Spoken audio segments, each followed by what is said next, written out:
Notre Dame to Alabama to anybody.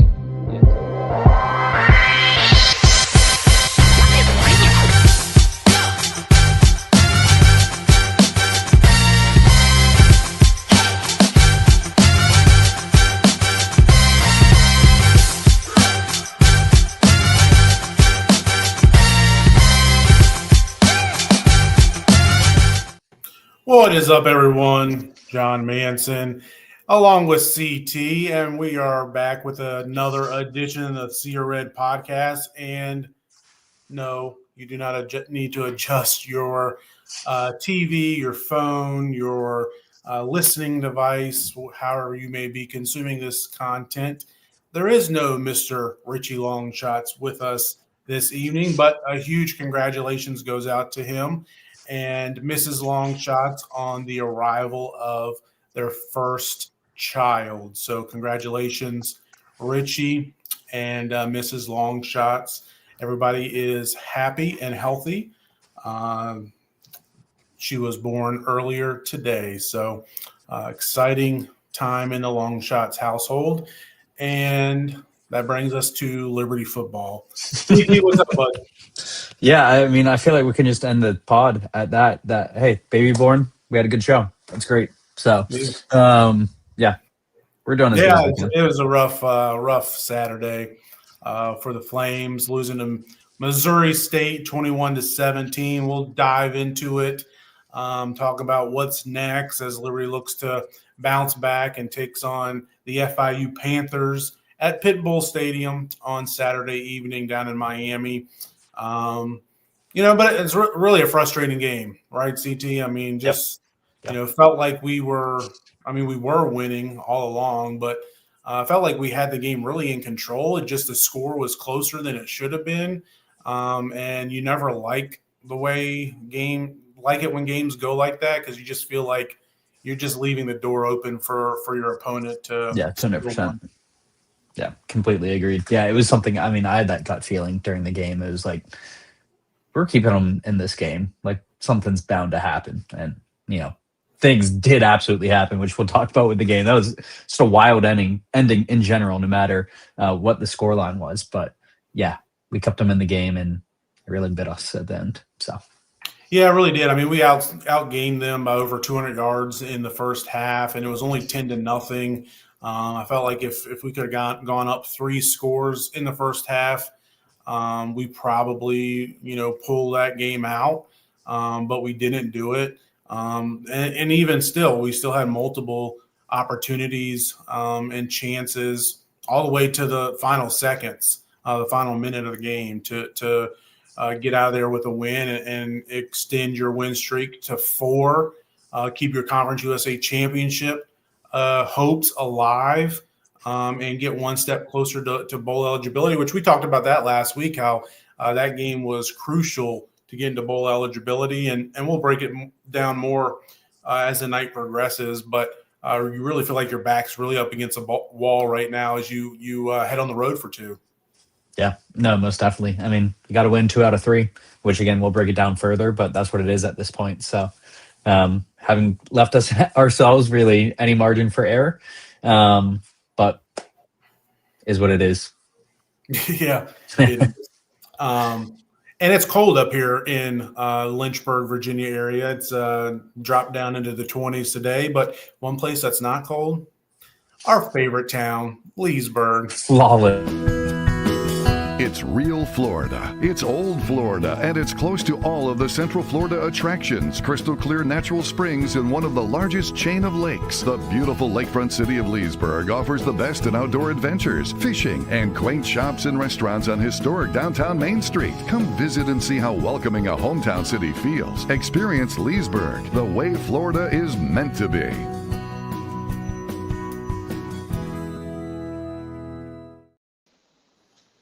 And we're back now with Mr. Jason Porter and Eli August, Liberty defensive back. JP, how are things going this cold evening in Lynchburg? Yeah, it's chilly, man. I'm zipped all the way up here trying to stay warm. But congratulations to the Longshot family. Is it a small shot if it's just a baby? I don't know, but I'm glad, especially with a berth earlier today that Ricky still didn't try to squeeze the show in. So he's learning from the Yoda John Manson well. Yeah, hopefully he'll learn a lot, as you do when you become a first time dad. You grow up a lot when that happens, but congratulations to him nonetheless. Eli, will bring you in now. Tough game Saturday. Falling to Missouri State. I know it was one that kind of stings a little bit, but how do you guys try to bounce back from that and move forward and kind of you hear coaches and players talk about flushing it. I mean, do you feel like you and the rest of the team have been able to try to flush that game as we're now, a couple days removed? Yeah, definitely. I think we just, as leaders, got to kind of help build up the positivity in again and the confidence again, too. I feel like, games like that, it's easy to lose a lot of confidence in what we've been doing and what we've been kind of harping on all year. So really just kind of helping each other build our confidence and just staying prepared and remembering that the season still isn't over.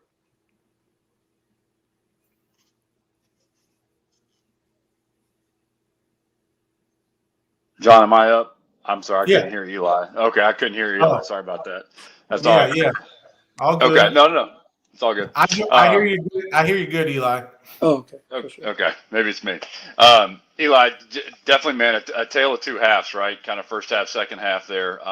Gave up 84 yards in the first half to Missouri State, just absolutely shut them down, which was just a stellar defensive clinic. And then second half, I don't know if they had some adjustments or what they did, but 248 yards for them in the second half. So, like I said, tale of two halves. You guys look back a little bit. Again, we don't want to linger too much. You learn from it, you move on, and it's time for FIU. But what did you guys see? What kind of changes did they make? But more importantly, what kind of things did you guys learn from that second half? We learned a lot just about not being complacent and understanding that, like, we're going to get tired in those games, especially kind of in the second half where we was on the field just a little bit more. But we just kind of realized, especially with the last game that happened with Delaware, we played a great first half. And our motto going into the game was finish. And I feel like we did a pretty decent job in the third quarter, but it's really just pushing and learning to finish those fourth quarter and learning to close the game out.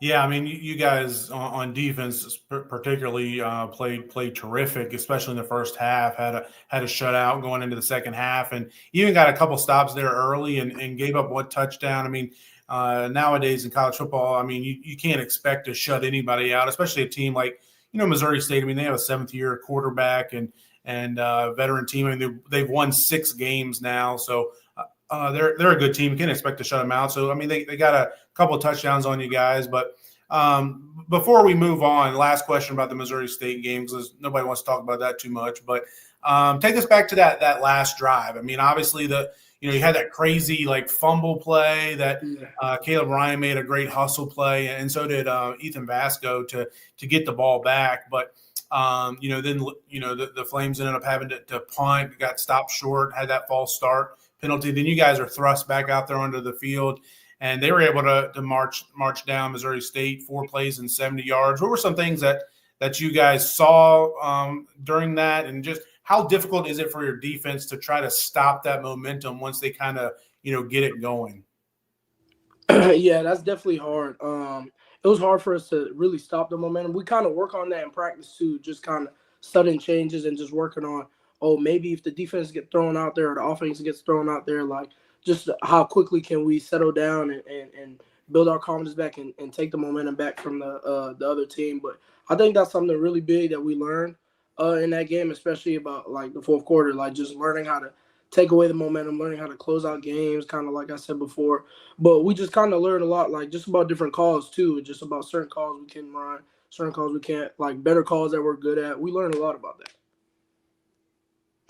Hey, so crazy little sidebar about that last wild play that we're talking about here, John. I rode down the elevator with one of the play-by-play guys right next door. Their booth is right next to our radio booth, and I kind of asked him about that. I said, "Man, have you ever seen anything like that?" And he said a couple of things. He said, number one, I've never seen in 38 years of doing NCAA football, he said, I've never seen a final play like that. And then he said they reviewed 4 different scenarios, 4 different things about that final play. It was just such an unusual way that all that went down. Eli, I was just going to ask you real quick, heading down to Miami, heading down to Pitbull Stadium. I won't ask what your playlist is for Pitbull. We'll keep that on the Liberty tip. But we haven't done this in a little while, but take us behind the curtain on these road trips, what you guys do, what it's like for you on the road, what your routine is, because very different than being at home, but it's kind of it's all business. It's a business trip. I don't want people thinking that you guys are going anywhere besides the hotel, because that's all that happens on these things. No, definitely. A big thing for me really is just kind of relaxing and getting myself loose and not really too much focusing on like the mental part, like, you know what I mean? Just kind of like letting things play out and trusting that the work that we put in Monday, Tuesday, Wednesday, Thursday, up to leading to taking off for the plane ride, that we're confident in what we're doing, to be honest. But it's a lot of preparation, just little preparation in the hotel room. Like, we'll just talk about different calls we like, different calls we don't like. So it's definitely good on the road. Like, we kind of feel like we have a little bit more time with each other, but it's definitely good.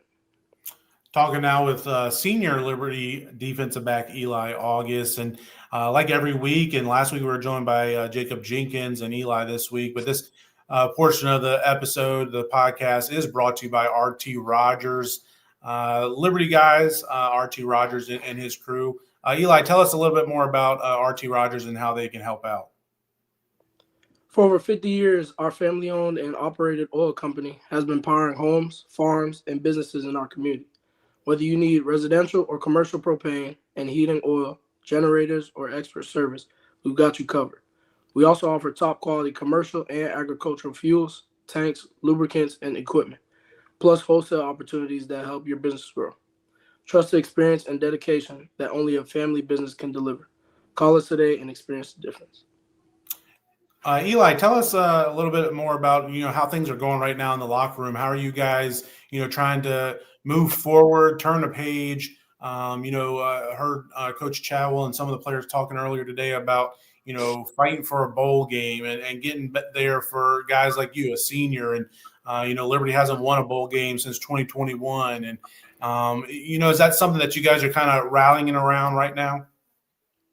Yeah, most definitely. You hit it right on the spot. We're just really trying to focus on how much we care about the seniors and like the brotherhood that we all built together. And yeah, I'm a senior, but even if it was like me being a junior, like I would still just the bond that we built, just being able to finish it out for us, just earn another opportunity to play a game, to be honest, because just without the bowl game, we'd be done after Thanksgiving. So that's definitely another thing we focus on. Just another game to be with our brothers, be on the road. So it's definitely a fun thing to do, and I think we're ready. Eli, just to kind of clean up on that thought from John, because I think this is an important one. You guys as seniors, it's such a great senior class, heavy laden senior leadership. What kind of things are you guys talking to some of the young bucks about right now that may not be tolerating some of this real well, or understanding or processing, or kind of wishy-washy? How do you step in as senior leadership here and make sure they understand that this is kind of part of the process, but to right the ship? Yeah, the big thing for me was just letting them know, like, it's hard to win. Like, it's hard to win college football games. Like, whether you're home or on the road, like, it's hard to win. And one thing that they taught me is just learn how to celebrate those wins and learn from those losses. So another thing that I'm trying to teach them is, like, it's hard to win. The 13-0 season was great for us all, but, like, at the end of the day, it took a lot of hard work for us to win. It didn't just come really easy. And I think kind of the young guys kind of, like, felt that way in a sense, that thinking that the 13-0 would kind of just happen again. But we put in a lot of work that season for that, and I think they're starting to get a little bit more of that, and I think it'll help them grow. Eli, I appreciate you joining us all season. I think we'll get you at least one more time before the year's over, but it's been fun to chat with you, get to know you a little bit more, and been fun watching you play for these few years for the Flames. And I hope you guys can get a couple more wins and get to a bowl game. Definitely. Thank you so much. I appreciate you. All right. Thanks for joining us, Eli. Talk to you soon. Yes, sir. JP, so I think hopefully the government shutdown's coming to an end. What could that have? I mean, does that have an effect on real estate? What type of impact could that cause in the real estate business? Yeah, hopefully I should have been talking about this probably 2 months ago or whatever, or however long it's been, 6 weeks, whatever. But yeah, hopefully we're coming to an end on it. I think the biggest thing right now that I would just caution people against and get them to think about is really just the lending side of things in regards to your mortgage. So the VA loans and the FHA loans, those are the two that are heavily government backloaded, if you will, with employees and those kind of things. And there's been some of those loans that have been encumbered a little bit, and some of the back processes of getting those to closing is slowing a little bit. I think to push all that through the funnel and kind of get to the point of the story would be that if you're thinking about something like that, or if you have a loan in progress right now, stay in very close contact with your mortgage professional to keep updated with what's going on there. But to your point, John, hopefully all this is coming to an end here, and maybe we'll get one more rate reduction and things will kind of continue to improve. But that's something that we are seeing right now. And again, always available and able to answer questions. Info's there on the screen for our clients in Flames Nation. Awesome. Sounds good. I'm assuming you're heading down to South Beach this weekend, huh? Yes, sir. We take off Friday night. All right, JP. Have fun down there, man. Thanks, John. Appreciate the time. Well, hey, everybody. My name is Jason Porter. I'm with Legacy Realty and Development, and it's been a great partnership here with Sea of Red lately. I was with Liberty Athletics as the Associate Athletic Director for Sports Medicine, so took care of all of the healthcare needs and coordinated that with a fantastic staff at Liberty in the athletic department, of course, for about 5 or 6 years, and then moved into real estate full-time and with Legacy Realty and Development. And it's just been a great pleasure to continue to stay connected with my Liberty University family and the athletics family as well. Been enjoying serving them. A lot of the graduate assistants and some of the staff that I hired has come back now and has been using me for residential services, which I really appreciate. But certainly do residential real estate as far as buying and selling of homes, of course. And then also we have a strong commercial presence as well. So commercial real estate, obviously a very, very different animal than is residential. But whether it's buying and selling commercial properties or just the leasing of properties, we can help with that as well. So it's been a great opportunity to service our commercial clients as well. And then certainly on the investment front too, a number of folks who have discovered the power of passive income through real estate and investing in real estate with rental properties or fix and flips, those kind of things. And so great joy to serve my clients in that capacity as well.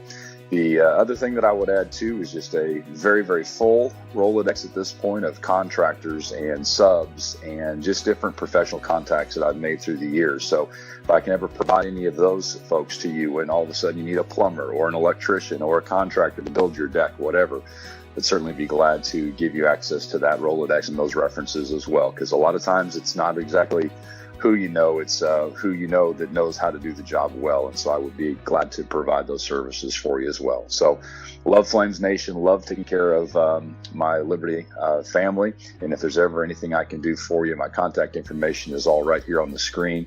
And I would love to be a service to you and yours. Thanks so much.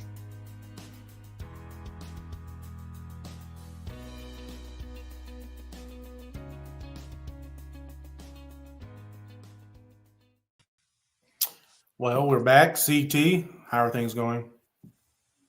We have to talk about the game now. So We do need to talk about the game.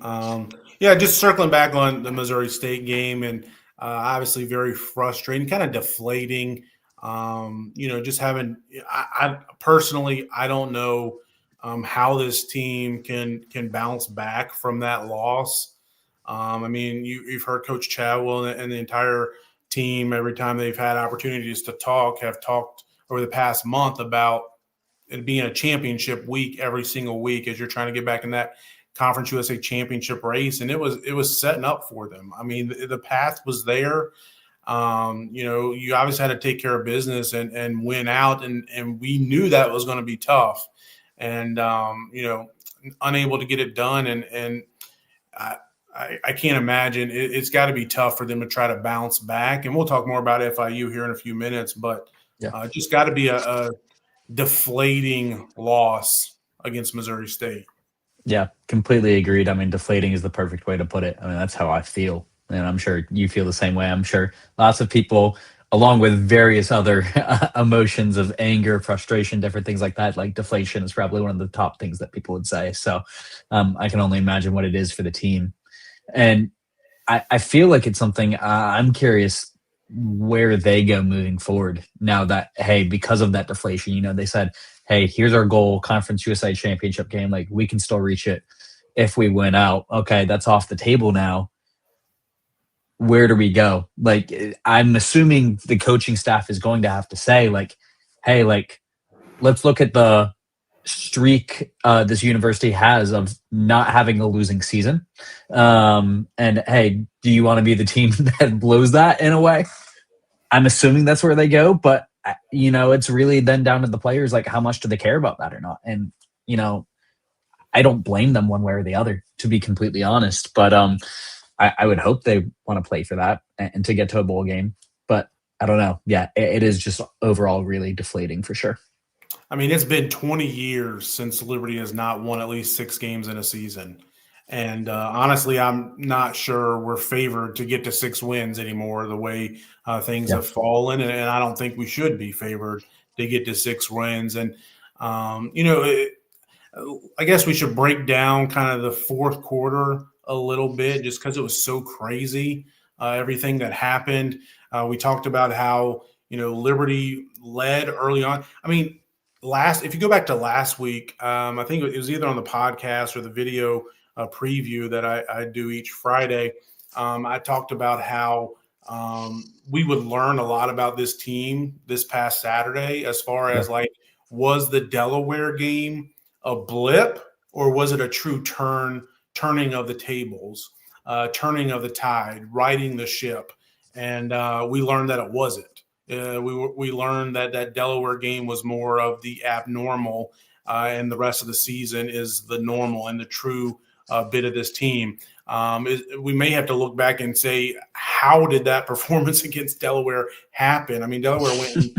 They now since beat Louisiana Tech, and which that was a crazy ending to that game too. But you know, so and then, you know, Liberty starts off. They get the ball to start the game, march down 7 or 8 plays, go 75, 80 yards, whatever it was, get into the touchdown, get into the end zone.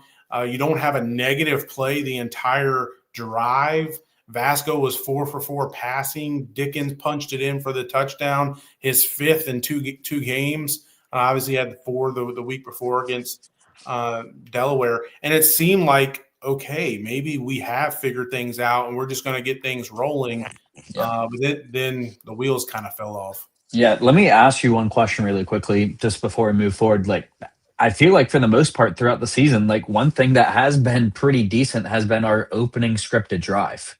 And I feel like we've seen us get into scoring position at least in a decent amount of games. I feel like that's accurate. So, like, what do you feel like is the difference, like, between, because obviously, like, that's somewhat coaches like installing good plays and different things, but then we're seeing kind of, as you said, the wheels fall off on the offense a lot of times after that. So what do you think is maybe going into that? Yeah, I mean, it's a great question. I think it's 3 out of the last 4 games Liberty has scored on their first possession of the game. I think that streak started back in the UTEP game. If you remember there was about 10 or 11 days off prior to the UTEP game. And there was a lot of questions about the offense, and they came out where, you know, hit Juju on that like wheel route. Then you hit Jalen Coleman the first time we had seen him play in that screen pass, and you picked up like 40 yards on 2 plays and went down and scored a touchdown. And then you got like 3 straight field goals after that. So it seemed like they had figured some things out then. And then that offense kind of sputtered out the rest of that game. And then you had the 17 days off going into Delaware. And I don't know, did they script the entire game going into it? Because that's what it felt like. I mean, we only stopped ourselves. But having said that, we've only stopped ourselves a lot this season. You go back to the Jack State game, we had over 500 yards of offense. They had 2 touchdowns taken off the board due to penalties.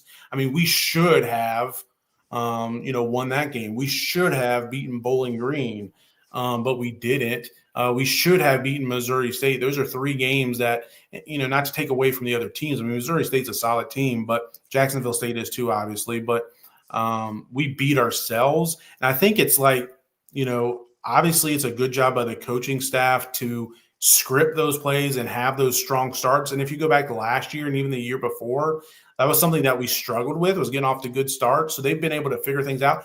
Maybe it's just an execution thing, because I'm assuming, not knowing, but I'm assuming that knowing you're going to run these 10 plays to start the game, you're probably practicing them 10, 12, 15 times throughout the week. And then as you have to get deeper into the playbook, I'm assuming you're not practicing those plays that are called later on in the game in critical moments. You're probably only getting to them 3, 4, 5 times in a practice. So maybe it's just a lack of repetition, lack of execution. That's kind of where my mind's going with that thought. Yeah, no, it makes a lot of sense. Yeah, and then so moving forward in the game, you're up 10-0 going into the fourth quarter. Liberty's was leading 10-7, I believe, at that point in time, and Missouri State scored pretty quickly. So this game ended a streak. I think it was 18-0 under Chadwell when leading at the end of 3 quarters, going into the fourth quarter. It also we were something like 18-2, or I don't have this stat in front of me, when out rushing opponents, and that put another L in that column there. So a couple bad outcomes, kind of statistical anomalies that have been in the positive side under Chadwell kind of went the other way. But, it went back and forth. Like Missouri State took the lead, then we came right back and scored again. And then when we were up 17-14, got Missouri State to punt, we got the ball back, which they hesitated. It looked like they were thinking long and hard about going for it. It was about 5.5, 6 minutes left in the game. We got the ball back, and I started doing the math in my head. I was like, okay, you're going to need about 3 first downs. So they still had all 3 timeouts. You're going to need about 3 first downs to end the game. And, okay, sit there and think about, like, this is Jamie Chadwell's coach team. We've been known for running the ball. Number 1 rushing offense in 2023. Top 5 rushing offense in 2024. We've been trying to establish a run all season. We started to figure things out each of the last 2 weeks. Even against Missouri State, had over 200 yards rushing. Evan Dickens seems to be the next great Liberty running back. So it's like you're playing against a first-year FBS program. Like, yes, they've won 6 games now, but they're still a first-year FBS program. Talking to their beat writer from Missouri up in the press box, their weaknesses, both sides of the line, offensive line, defense line. Saw that in the first half. Defensive line got set a season 4 high, sacks. 4 sacks just in the first half. Got 0 in the second half. But you got to be able to run the ball, pick up the first downs. And we did that to start the drive, got a couple first downs, moved the ball across midfield. You had the 2-minute timeout. Coming out of that timeout, it's 3rd and 3. You got the Missouri State, I think it was the 45 or 47-yard line in their territory, just across midfield. They still got their 3 timeouts. If you pick up that first down, they're going to be calling 3 timeouts, and worst case scenario, you're punting from the 40 inside of their territory at around the 40-yard line with a minute and a half left. They're going to have to go 90-plus yards to beat you, or 40-plus to get into field goal range. So with no timeouts, yeah. With no timeouts left, correct. And then, of course, that crazy play happened where Vasco looked like he was moving before he pulled the snap in. Like, I watched that play a few times, and he was already moving to his left. I don't know if it was going to be a QB power run or an option to the left, but whatever it was. And that play really hurts you, because even if you only pick up 1 or 2 yards, you're 4th and short on the plus side of territory. You can go for it on 4th down, but and in the moment, it's like, okay, Liberty just lost the game. Oh man, maybe they just won the game because you got a new first down. Just a crazy sequence. What are some of your thoughts of how the things led up to that final 2 minutes? Yeah. I mean, that play was just crazy in all regards. Like, I know I texted our group chat and I was like, wait, we have a first down now? Like, from where's the ball at now? Like, I was just like, it's so confused in a way, just like trying to put together all the details. And it sounded like Jason mentioned that the replay officials were going through the same deal of trying to figure out all the details. So yeah, I mean, that was just a wild play. It really is something. I don't think I have too much more to say on top of what you said. Like, it just shows that there's just problems throughout this team this season, and what should be our strengths is not our strengths when it really comes down to it, when the pressure is applied. Vasco should be able to take a snap and run 2 yards. If nothing else, we know he can run the ball. We have Evan Dickens, who's clearly taken over the backfield. He had, almost 30 carries for this game, almost 150 yards. One of them should be able to get 2 yards for a first down against, like you said, a first-year FCS school, not taking anything away from them. But that means they don't have a full roster of FBS players. So they have FCS players or not a lot of depth. So in the fourth quarter, they should be tired at their area of weakness in the line, in the trenches. There's no reason that we shouldn't be able to get 2 yards. There's no reason that we should be fumbling that snap and everything that happened there.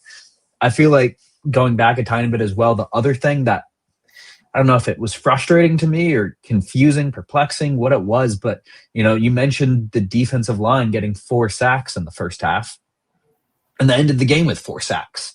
And again, against seemingly a weakness of that team, their offensive line. So the question for me is, and again, I'm not trying to go back too far, but hey, what happened at halftime?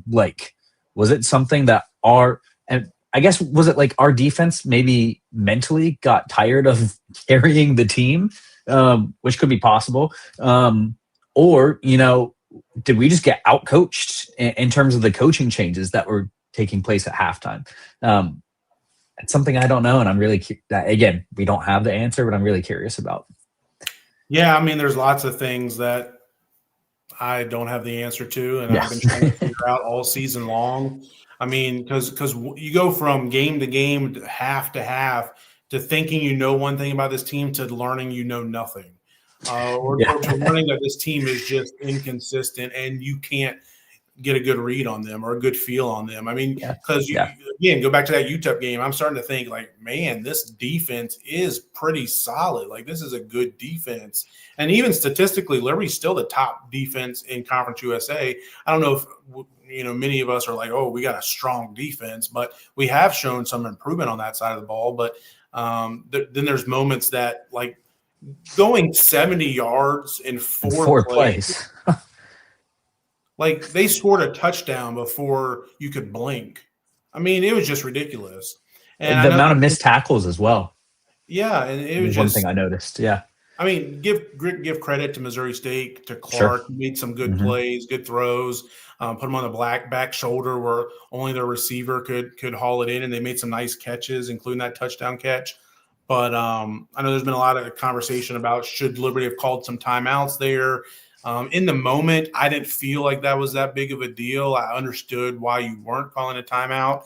Obviously, hindsight's 20/20, and it would have been nice to use some of those timeouts because, once they got into field goal range and the clock is ticking less than a minute, that you're not getting the ball back with any amount of time. It's all about holding them to a field goal attempt, which would potentially send the game into overtime. But honestly, in my mind, the game was lost before they got there. Once you had to punt the ball, you like your defense to make a stop, but I feel like you should have been able to win the game with your offense on the field. You had that 3rd and 3 across midfield, and then you got new life. You got saved and had another first down, and we ended up having, what was that, 3rd and 3? I think it was 3rd and 2. Yeah. Yeah, 3rd and 2, and you had that screen pass, which if you watch the replay, the pass to Jacob Jenkins, he got pushed back by the defensive front, and when he caught the ball, he was 10 yards away from the first down.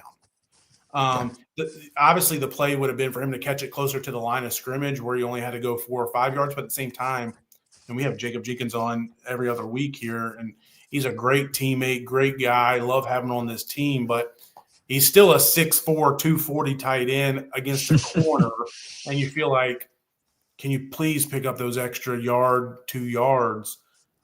So I in my mind, I don't put a ton of blame on the defense for those last 4 plays. It was bad. Don't get me wrong. I feel like you needed to win the game when you had the ball in offense. Yeah, no, I mean, I think it comes back to what you said earlier, which I think sums it up well, is just everything on this team is inconsistent. And that's what it is.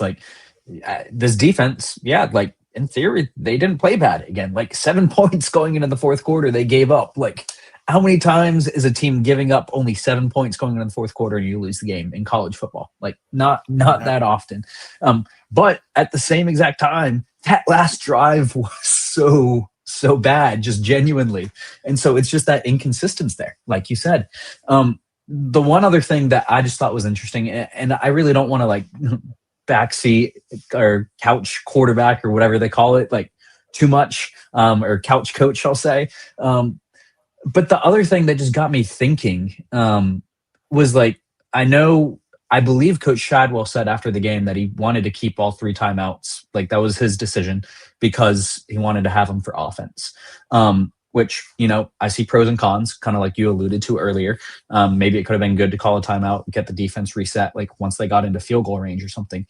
But what was confusing to me then, going back to on offense, was once we didn't get that 3rd down conversion with Jacob Jenkins, we had 4th and 1, and we were trying to draw him off sides, which everyone knew we weren't going to snap that ball. And it happened that we had a false start for who knows how that just sent us back, and that solved everything. But we were going to use a timeout right there. Like the goal was, if that false start didn't happen, we were going to use one of the timeouts so that it was still 4th and 1. We didn't lose those 5 yards. So I am a bit confused and then saying, no, I wanted to keep all my timeouts when you're gladly going to burn one. But that's neither here nor there. Like that's the nitpicky little things. It's just frustrations at this point. Yeah, it's a lot of frustration. And maybe part of it is like it happened so fast, those 4 plays and 70 yards. Maybe you didn't have time. Again, you're a head coach. You should be able to think through this critically in seconds. But maybe you just didn't have the time to think, my defense needs a timeout right now. Yeah, but also if you're like, hey, I don't have the time to think about it, what you can do is take a timeout to think about. But Fair point. Anyways, I'm sure we'll have more conversation about the Missouri State game as we get into the last segment tonight, talking about most definitely and fan takeaways, fan questions, which be sure to leave some tonight in the comments as well too, and we'll try to address them as well too. But there is a game to be played this weekend. Liberty, FIU. CT, I'll be honest with you, I'm having a hard time getting amped up for the game. You're not going to be going down? I'm not going down. Can't believe it. John in South Beach was ready to happen. John at Pitbull Stadium was ready to happen.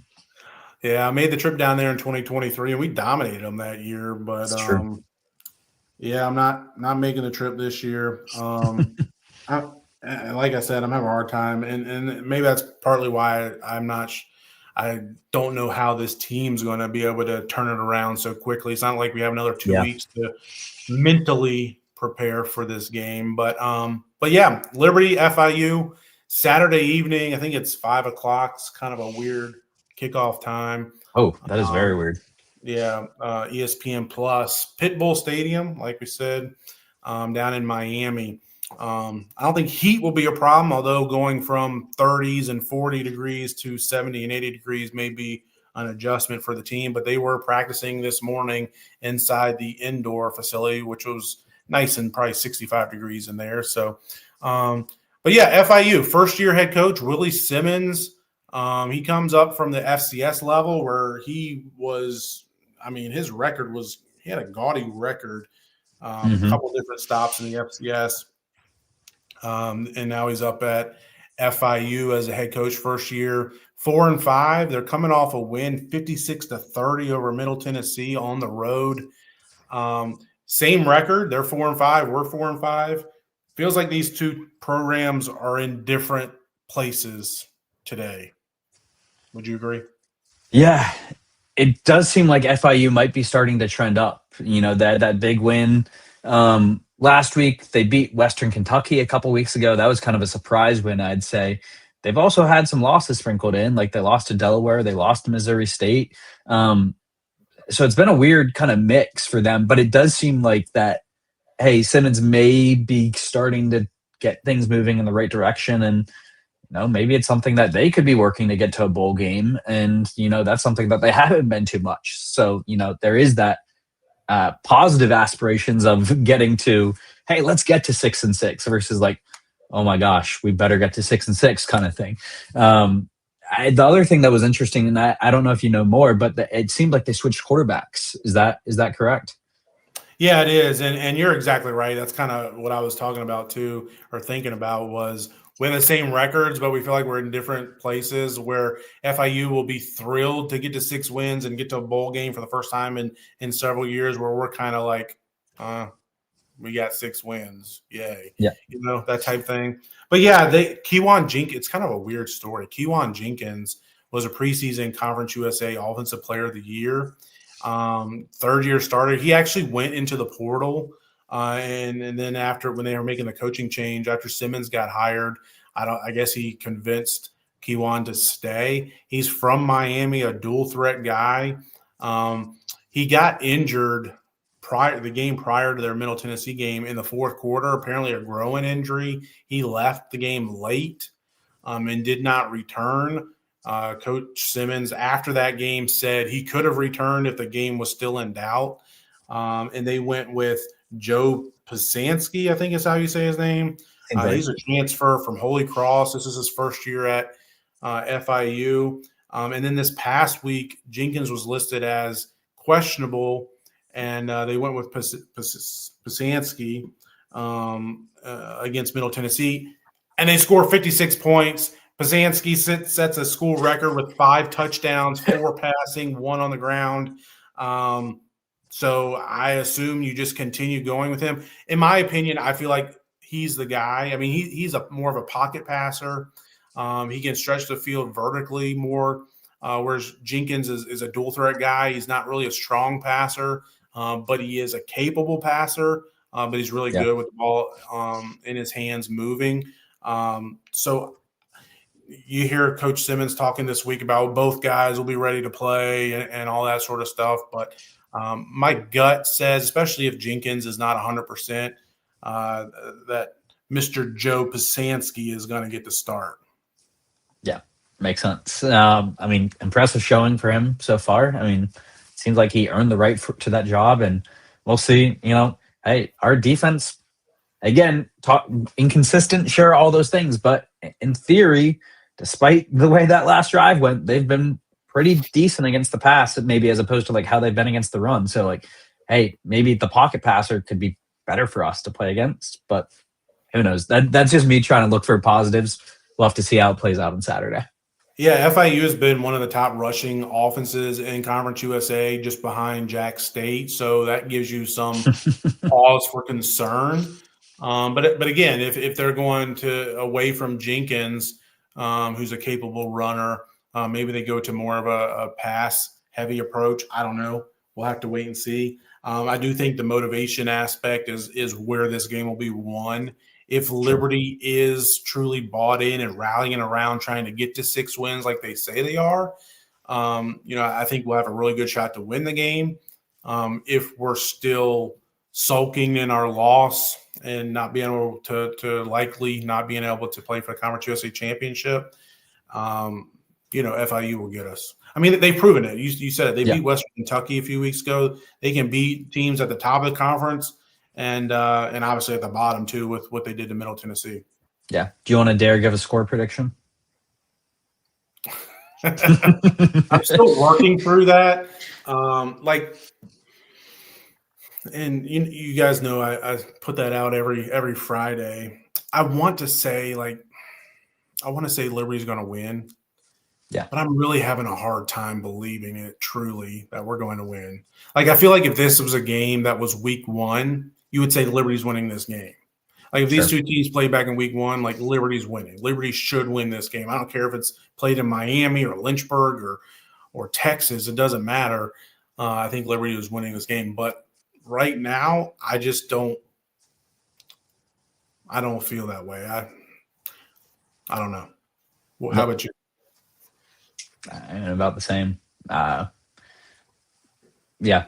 say neither of us will give spoilers for your article on Friday. Yeah, I don't know. I like to think we can win. We should be able to win, but I just don't think we're. I don't know. I will be rooting for us to win. 100%. There. Yep. 100%. So, do you want to move on to the fan comments? Sure. Okay, let's get to it. There. Hey, if there is a positive out of Liberty football losing games, it is. We get a lot of comments. It is our engagement on social media. So. CT, I'll say one thing. I haven't looked at any of these, first of all. So I'm looking at them the first time now. But it is so funny. During the Delaware game, there was very few in-game comments on the Cedar Reds Twitter feed. During the Missouri State game, there was very few comments in-game. Very few mentions, replies, things like that. Once you got to the fourth quarter, it lit up. It lit up like a Christmas tree, and losing is what people want to talk about, apparently. It brings everybody out and wants to talk. Last week, what did we have, like 7 comments, and we had to beg for those after the team's best performance of the year. And this week, we didn't. Yeah, this week we had almost 40 comments directly to us, let alone the exchanges going on off of some of those. So, all right, what do we got? Is what it is. Yeah. I mean, I do think it in a way, like it is, therapy sessions for people. And, hopefully that's what this session can be tonight as well. Or this section, I should say. We'll go through there's some comments and I think some good questions to talk about as well. So, starting off, I mean, just some general fan feelings. I think this is summed up where we felt as well. So, I'll actually start off. You've got to vent. Like, it's okay to vent. Let it out. We can have group therapy together. Like, none of us feel good. This is let's just be honest. Things are not where they should be with this program. And I don't want to steal some of the thunder of some of these comments and questions and things that we'll get into. But it's a downward spiral that we've seen with this football program since the Fiesta Bowl, and it's got to be corrected. Yep. Most definitely. No, completely agreed. And hopefully if you've been listening up to this point, you can hear it in our voices and what we're saying too. So we're not just out here just touting, hey, everything's positive or anything like that. So I'll actually, I'll go through just a couple of fan feelings. And the first one was actually from Dan Moyer, who just put up his live comment a section ago. He said, finally put us out of our misery, kept thinking how silly it was to think this team could make a conference championship. Yeah, sure. David reverted back to the mean. Jordan said last week's game was an anomaly, not a change. I feel like those are all things that we've said. And then there's one that kind of summarized it up and it said it's basketball season. So. I was thinking about when I knew Richie wasn't going to be on tonight. I was like, maybe I should open this with like, oh no, I thought this was the basketball part. But no, to Dan's point about the conference championship, like I agree. In retrospect, it was kind of silly to think, especially after that ODU game when we were 1-4. I kind of felt like I just don't know. Like I think we talked about it again. I felt like we could win the last 7 games, but nothing that the team had done to that point had proven that they would do it, that they could do it, and that they would do it. And obviously they didn't. But I felt like I still feel like. We should have beaten Missouri State. I feel like, on paper, we should beat FIU. I still feel like, and I was going to say we should beat that team we're going to play the last week of the season, but I'm not going to say that because right now we shouldn't. Like, I don't feel that way anymore. But so I don't think it was crazy necessarily to think we had a shot to get back in the conference championship race because going into November, we were back into the race. But clearly, I mean, I think it was silly, yes, but it was within the realm of possibility. And so we had to cling to it. I mean, we were going to find the positives of what can we turn the season around with. And it was the fact that, hey, there's a conference championship to play for. That's what we had to stick to. So even if we thought it wasn't likely, it was still a possibility.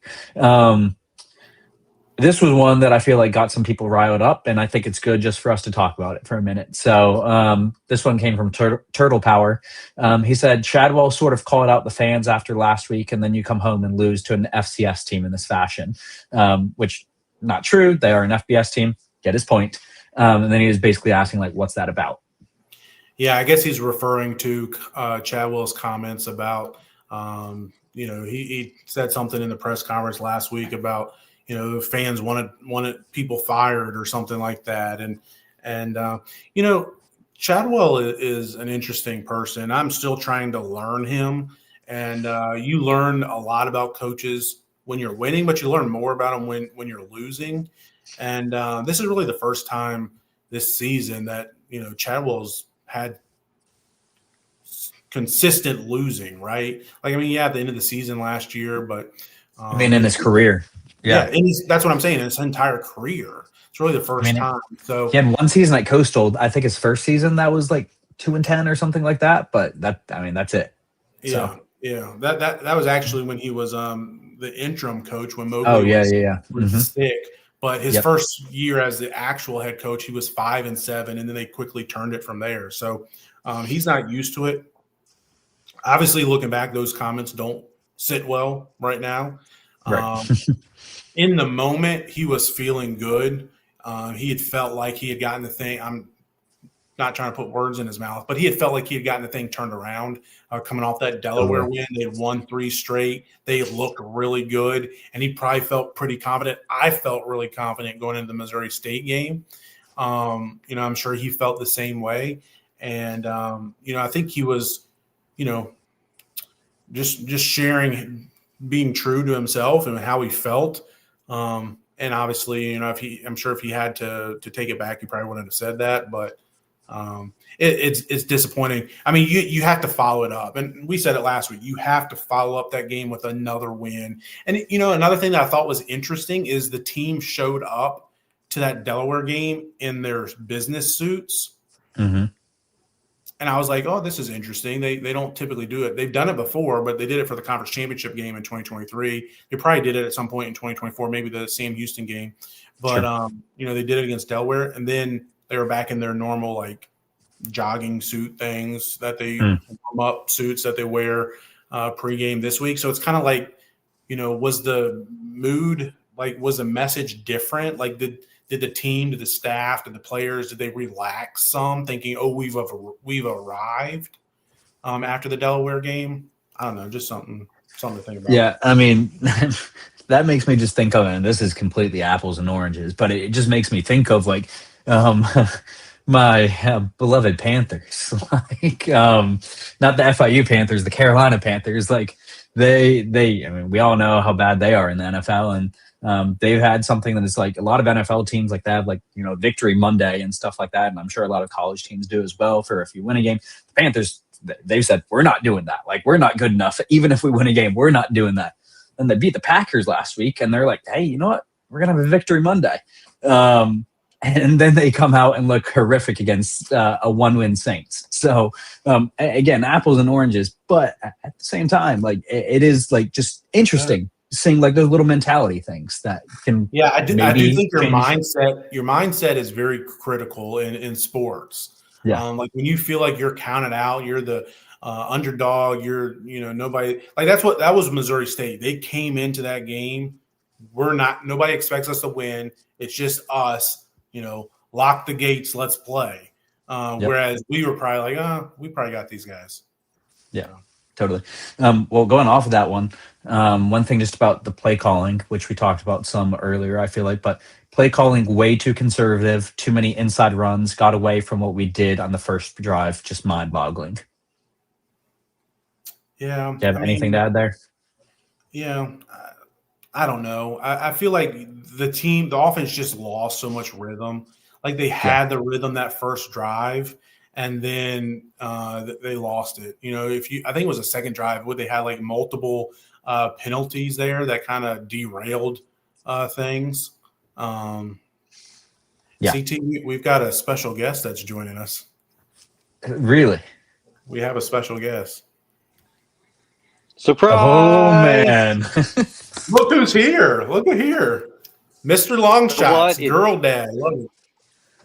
Yeah, we made it.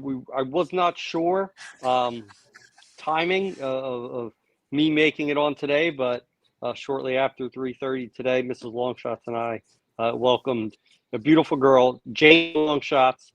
No, I'm just kidding. I was going to do a bit where I said that I named my baby after Coach Shadwell and just set Liberty Twitter ablaze because we were recently accused of being shills for the school. They get paid by the school. That's twice now in the last 72 hours. People have accused myself and or John of getting paid by the school, which I thought was the most preposterous thing in the world because imagine Liberty University cutting Richie Longshots a check twice a month. That's the craziest thing I've ever heard in my life. So no, but good bit. But I can't have my child be a bit like at 5 hours old. Like I gotta draw the line somewhere. How are things going? Things are going great. My wife's feeling great. All the health stuff is looking good. Doing some feeding, doing some burping, and just trying to learn what to do and prepare myself for the little bit of sleep I'm gonna get for the next 12 hours. Have you learned how to change a diaper yet? No, I want to hold off on that as much as possible. That may be like I used to work at a sub shop when I was in college, and I would purposely like screw up sweeping so that I wouldn't have to sweep anymore.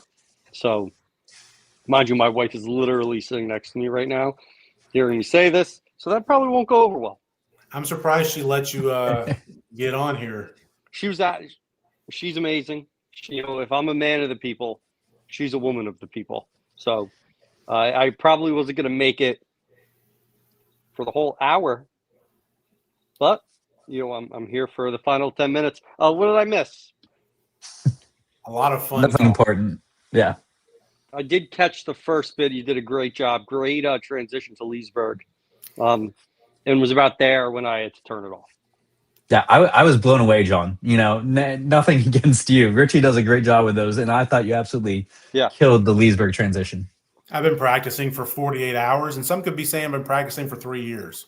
Yeah. You got to be ready, kids out there. You never know when it's going to be your time to shine. So Richie, to prepare is being prepared to fail. I don't know. It's coach talk. Sounds good. So, Rich, are you with us through the duration? We're in the your favorite section, the fan comment. That's why I purposed. I was like, this is a perfect time. Yeah, I'm with you. What do you got? All right, C2, what's Let's next? get to it. Okay, perfect. Here's the next one. The Vasco experiment needs to end. He's proven he's a turnover machine. The season is lost, and it's time to let the other quarterbacks play before we lose them in the portal. Besides, it doesn't take any special skills to lose. So what are your thoughts? Like, should we maybe switch up the quarterback at this point? Do we wait to lose another game, or what y'all think? I don't know. What's the red shirt rule right now? Like, It's 4 games. Yeah, 2? you can play 4 games. He's only played in 2. He played in JMU and ODU. So he can play 2 more games. Season's not over. You still go to a bowl. That's not the craziest thing in the world.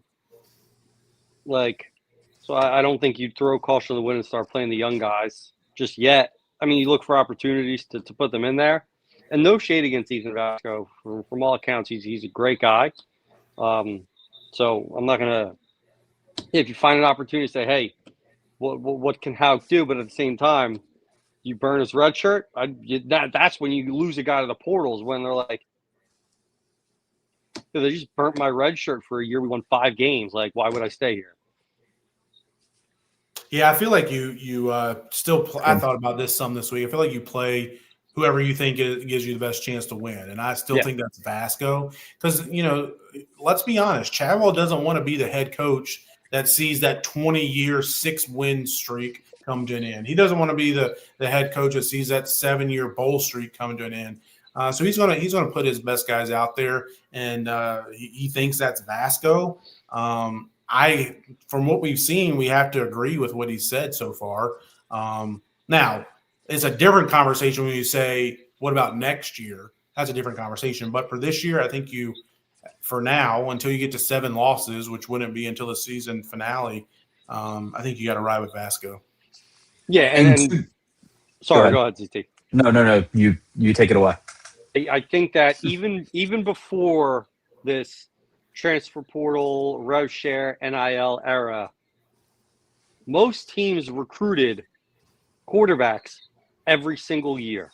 There was always a quarterback in a recruiting class. And I don't think that's going to change moving forward. I think that you look at there are teams that have multiple 4 and 5 star quarterbacks committed to their school. There are teams, Colorado had a 5-star top 3 freshman, coming in this year, and they still went out and gave a bag to Caden Salter. So I think, it's very, very rare, and there's only a few situations out there where teams are like, yes, we have our quarterback for next year. Like, we are set. I mean, Ohio State, yeah, they're set with Julian's saying, but a lot of teams are constantly going to be looking to improve at what is the most important position at quarterback, and I don't think Liberty is going to be any different in that moving forward. Yeah, that makes a lot of sense. I agree. John, did you see that breaking news right now? Yeah, I mean, this is non-football related, but Delaware is beating BYU in basketball 17-6. Very early. It's on CBS Sports Network. If once we're done here, you want to turn that on, I probably will. Delaware is are they 0-2? You took your Twitter comments personal, John. Well, good. Because this is Conference USA. We don't do this. I will say, so shout out Delaware fans. They're in the mix. I love Talking it. smack. I love it. They've been super active right away. So shout out them. I hope they get a win. It'd be great. Love it. Yeah, totally. I mean, especially after the losses they've had so far. So I'm going to hop back in, kind of bouncing off what Richie was talking about. We had somebody say, what's alarming is all the kids that we've been recruiting in high school are uncommitting, and no good players are going to want to come here. But John, do you have any perspective on those guys decommitting and maybe what could be going on there currently? I don't worry about that. It happens every year. Yeah. It's happened ever since Hugh Freeze was here. It happened before Hugh Freeze was here. It'll happen after Jamie Chadwell leaves. I don't worry about that too much. And you got to realize how many true freshmen play. Like, these are guys that, they're not going to even suit up on the field for 3 years from now, for the most part. I mean, you'll have a couple here and there. I'm not worried about that. I don't think many of them are decommitting because of our losing this season. I think it's two different things. This happens every year. I'm not worried about it too much.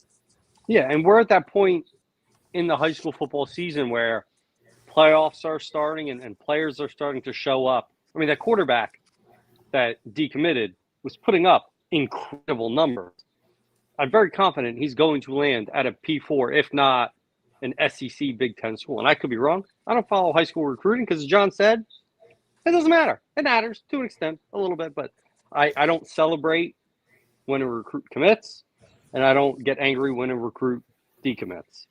I think we should also say that, like, Coach Chadwell, and maybe we'll get to this some more here in a minute, his seat is getting warm. I think we can all agree on that. I don't expect him to get fired by the end of the season, but I think next year is a very important year for him. He's not going to win next year because of his high school recruits. The portal is very important for him this coming off season. In January, that portal season, extremely important for Coach Chadwell. Yep, agreed. And I think, and again, we'll talk about this more in a minute, but I feel like showing that you can use the portal and you can use it well. We saw that, and going back to basketball, we've talked about this a couple times. Like, we saw Richie McKay learn how to use the portal, and at first he wasn't sure maybe how to use it in this new era. We struggled our first year in Conference at USA. We adjusted. Look what happened. Again, I know it's frustrating because we were at the Fiesta Bowl and now we're coming down, and we can all agree it's definitely a decline. But let's see if this coaching staff can learn about how to use the portal. So going off of that, there was a couple comments talking about the locker room overall, and really specifically saying, hey, we heard the outgoing transfers were kind of cast as the problem. But it seems like we've lost the locker room again in a way. Some people were saying it feels like that, body language and different things. So was it not actually the outgoing transfers? Do we have bigger issues going on? Some just overall locker room feelings. Does that make sense? Yeah, it makes sense. Just from me covering it and being around some of these coaches and players and practice. And I mean, they seem to be locked in. I mean, they could be all putting a charade on, but I don't think there's significant locker room troubles. I did hear a lot about that last year, and you heard some even seeping out through some players. I don't hear much about that this year. I don't think it's necessarily a locker room issue this year. I think there's other issues other than that. Personally, that's my opinion. Losing games doesn't mean you lost the locker room. You can't just automatically say, oh, this team's losing, they lost the locker room. Like, that's not – I don't think there are times when there is a correlation, and you could probably chalk that up a little bit to last year. But like as John said, but that doesn't seem to be the case. But John knows more than me. Most people know more than me. We'll have another one kind of going to what we talked about there for a minute, and it's actually from friend of the pod, Mr. 55 or X55 or however you want to put it now, Brendan Schlittler. So he said out there, and he was really getting in the mix. It was kind of interesting to read through some of it. He said, calling for the head coach to get fired is dumb, but to act like we're a good team and to act like our program is trending positive is just being foolish.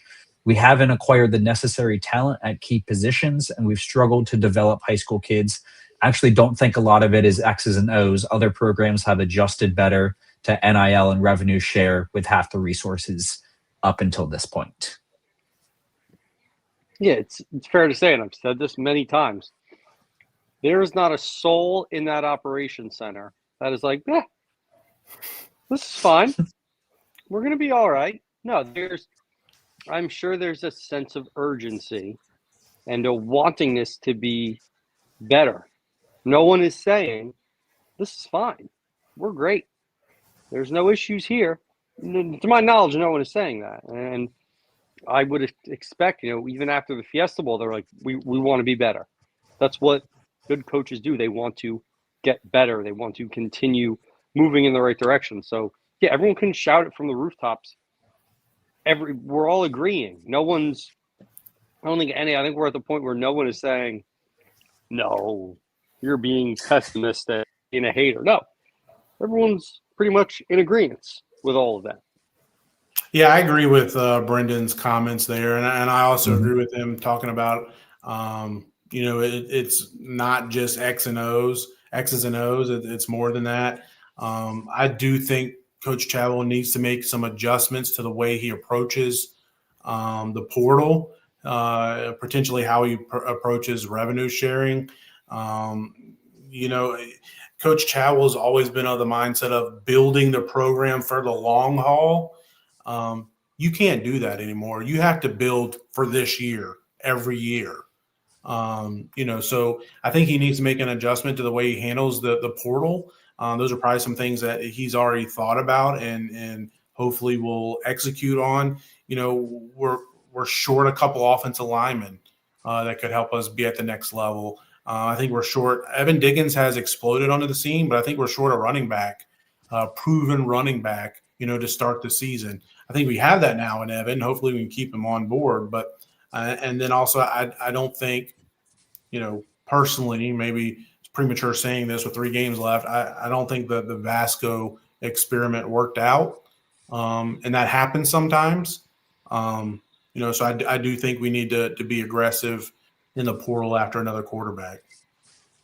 Yeah, no, I agree. And I do think it's, there's other comments talking about, the portal and, like what is life right now? Like, in terms of, hey, look how much you can lose. Like, take a look at a Kennesaw, like where they were last year and how quickly they've changed and what they are now. And or JMU, like people said as an example, in terms of, hey, they lost a coach and 13 players and they're still good because of the change they made in the portal. So, people made comments about that, and I do think it comes down to, hey, some coaches have been able to really step up with maybe limited resources in this new season of college football, and some have struggled more, maybe who were very strong before. And it's really who can adapt well to this new thing, to just this new environment. And again, we'll see. I think we'll see what happens next year as well, and see if this coaching staff can take that leap. There's been a few comments, and I think we can choose how much we want to talk about this or not, but there's been enough comments that I think it needs to at least just be addressed by us very quickly.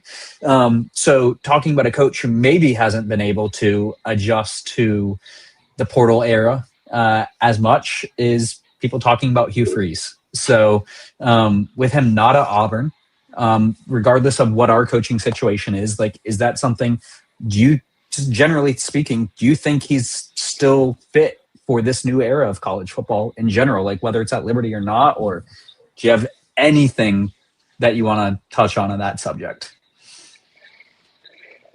I read some articles. Again, I'm no Auburn insider. He never had a quarterback. He never got his quarterback. You look at when he was at Ole Miss, who was that quarterback he had? Kelly, Swag Kelly. Chad Kelly? Chad Kelly, Yeah. Swag Kelly. He had Malik, who's in the NFL now. He had Caden. And he never, it was very weird where he, like, Peyton Thorne, like, he never went out and got that 5-star baller. Like, it was a lot of game managers. And I don't know. I said it last week. Auburn's a tough place to win. Like, it's unique. There's a lot of hands in the pot. There's a lot of chefs in the kitchen. And I think, my guess, what coach wouldn't want to, try the SEC again? All coaches have egos. I think he got there and just went, this is not what I thought it was going to be. I don't think he would. I don't think he will ever get a shot again at the P4 level. I don't know what that looks like for him. I don't know. I don't think so. I think, Saban, he got out of there, was like, this isn't for me. Coach K, if we're talking basketball, Roy Williams, they kind of were those old school guys were just kind of like, no, I'm not adding this to my already crowded plate. Yeah, what I'll say about Hugh Freeze is, first of all, I'm incredibly thankful and grateful for what he did for Liberty. Yes. Yeah, absolutely. No doubt he pushed us to another level. I don't think we'd be having some of these conversations we're having now if it wasn't for Hugh Freeze. But I've also seen a lot of comments about, maybe we can bring Hugh Freeze in as a special assistant and things like that. There is a 0% chance Hugh Freeze is going to come and work at Liberty as some type of assistant to the football program, unless he's the head coach. It's a 0% chance that's happening. So anybody's thinking that's a possibility, it's not. He's not coming to work as some type of, special assistant to this football program or anything like that. Oh, so when you see him playing golf at Boonesboro, he's just playing golf with his friends. He's not here to coach, because I'm sure. And the only thing I want to say on the subject is this, and I think I want to almost compare situations, which is a weird thing, but before he got fired in his last press conference, one of the last things he said was like, I wish people gave more time to be patient, but that's just not the era of college football that we're in. So you could argue, okay, you had 3-4 years, however long he was there, you can get into that, but let's just take that for what it is. For the people saying, hey, it's time to move on from this coaching staff here at Liberty or different things like that, just know that, hey, if we decide to go that route now, we are entering into a new territory where we're saying patience is not allowed, basically. Yeah. And the person that you're calling for to come back is saying, hey, I needed patience and I didn't get it. So, like, the two don't really correlate in my mind. And that's something I felt like I just wanted to say on that subject. Yeah, I've long said, who do you go out and get? Who is going to go, yes, I would love to go to the school that just got rid of a coach 2 years after taking them to the Fiesta Bowl. And you look at the schools that have played head coach hot potato, doesn't always work out. Auburn, great example. I mean, look at North Texas. They had coach, middled around 500 for 2-3 years, and now he's got them. They have what, 1 loss, 2 losses? Like, so I think 1. Yeah, patience is important. It's Yep. It's part of it, but no one wants to hear that from fans, from boosters, to the people making the decisions. It's a win now, not just in college football either. You see it in the NFL, you see it everywhere. It's a lost art, and I think it's difficult to find someone that would be like, yeah, I'll go somewhere where there's minimal patience, because they know, and hey, in 2 years you're out of here too. Yep. And I mean, it's something at Liberty, like, yes, we can pay. We've seen we can pay like $5-6 million, like a Power 4 school. But the advantage is our Christian environment, and hey, you don't have the pressure of a Power 4 job if you come here and you get paid that, and that's an advantage. But if we lose that patience, and we apply that same pressure, then okay, I'm just going to go take the Power 4 job for that same amount of money. That's my thinking as a coach. So, I know we're going over, so we'll hit on 2 last topics, then we'll get out of here. There was a couple comments as well. I see Garrett Robinson said, I keep hearing LU has a bunch of NIL money, but I never hear how much. Maybe it's not actually a lot because Liberty doesn't have a deep donor base. And then Jake Morris had said we should stop putting 20+ million into a program if this is the best that we can do. So I feel like I just saw some things about, hey, like, I don't fully understand how much NIL like we're putting into things, or money we're putting into things. We're certainly not putting 20 million into the program. I can say that confidently now. But John, I don't know, John or Richie, just like, what can you share about, hey, like what we're putting into our programs? Can you just help give the fans maybe a bit more insight into that? Yeah, I mean, I think, first of all, it's not really NIL anymore. It's a revenue sharing. Yeah. So the deep donor base doesn't matter whether there is one or isn't one. It's irrelevant because it's how much the school wants to put into it. So it's really up to the school, however much they want to put into it. I do think that there needs to be a conversation, and should be a conversation, and it's kind of a touchy subject because your current head coach makes $4.5-5 million a year, but again, his contract was signed before this revenue sharing was ever thought of. Mm-hmm. But I feel like the next head coach, or the next time you sign a head coaching contract, maybe like, would we be better off to pay our head coach $2 million and put that $2 to $3-4 million into the revenue sharing? Because if you're paying your head coach $2 million, you're still paying him at or near the top of the group of 5. While you still have a bigger pool to give to the players. Personally, I feel like that would be a better investment into the program. But at the same time, it's kind of pointless to have that conversation now because you have a head coach in place who's making $4 or $5 million a year. You're not going to go to him and say, hey, will you take half a pay cut and continue to do the same job you've been doing? Like, you just don't do that. But I think, like Ian McCaw and whoever, is the AD that's here when and if Chadwell moves on, those are the type of conversations that I think we need to have. Yeah, and it's, we know that in July, Liberty shifted from having a couple outside collectives to everything kind of being done in-house now. So got to look for that, the opportunity to give the Flames Club and the people that are kind of spearheading the fundraising to opportunity to kind of learn what that looks like at Liberty and what they could do to drive up money from the fan bases and what that can do for Liberty, not just for football, but for all the sports as well. And I know we just had Giving Day, and it seemed like a great success, a lot of money to the programs, because again, I just saw myself lagging. Am I lagging? You're good. You see, I got a baby crying. She's good. If you got to go, you got to go. I heard her crying. Yeah. Nah, just a short little.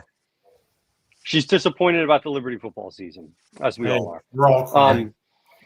So there's the rev share piece, which Liberty is going to say, hey, from the athletic department, this is the money that is going to the players. The $20.5 million cap that the NCAA has said schools can do. Liberty is not paying athletes $20.5 million. I can assure you of that. There is no Group of Five school that is earmarking $20.5 million towards their athletes. But there is that NIL opportunity.